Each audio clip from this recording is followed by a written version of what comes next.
আসসালামু আলাইকুম প্রিয় ভিউয়ার্স, আপনাদের সামনে আজকে হাজির হলাম ডিসকভার 125 সিসি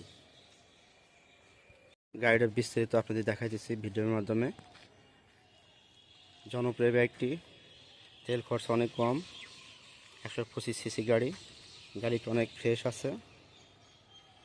বগুড়া রেজিস্ট্রেশন করা নাম্বার, 21-এর মডেল, 22-এর রেজিস্ট্রেশন করা। গাড়ির চাকা এখনও নতুনের মতোই আছে।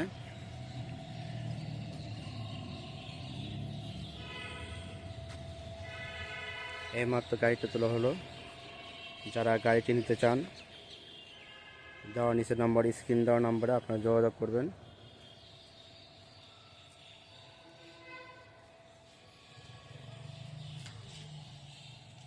সামনের চাকা দেখুন, হাইড্রোলিক একদম নতুনের মতোই আছে।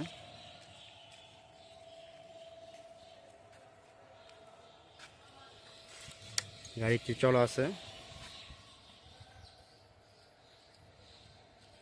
22,000 কিলো চলা, জেনুইন চলা। এটা একদম সুপার ফ্রেশ কন্ডিশনের গাড়ি।